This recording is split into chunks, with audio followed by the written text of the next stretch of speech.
Reconstruire Notre-Dame, oui, mais comment et d'ici quand?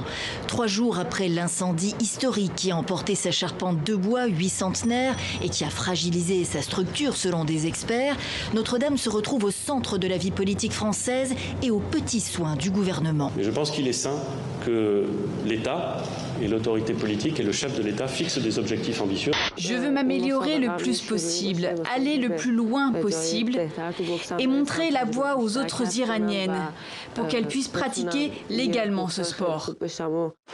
Pour le moment, l'athlète et l'entraîneur sont bloqués à Poitiers. Ils sont avertis officieusement qu'un mandat d'arrêt est lancé contre eux.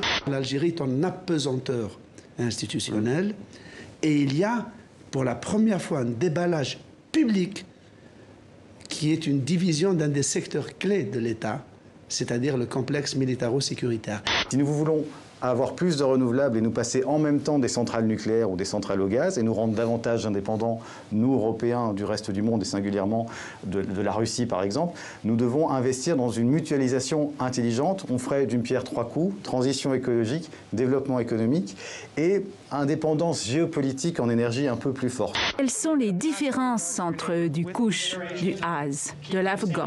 Quelles sont les caractéristiques des Indica, Sativa et hybrides?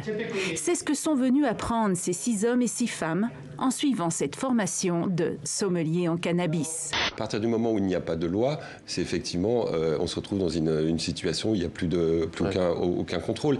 Et moi, ce que je voulais un petit peu expliquer dans mon livre, c'est comment cette politique, ces guerres contre la drogue qui ont été lancées en gros à la fin des années 60 aux États-Unis et plutôt au milieu des années 70 après en Europe, parce que tous les pays ont suivi, créent des situations absolument tragiques. À cet instant-là, je pensais d'abord avant tout à rendre hommage aux soldats africains. Et aussi, pour moi, il était important de rappeler que nous, les citoyens de ce monde, on a besoin de vivre dans un monde qui ne nous tombe pas sur la tête, déjà pour commencer, et qu'on a besoin de beaucoup plus de justice sociale.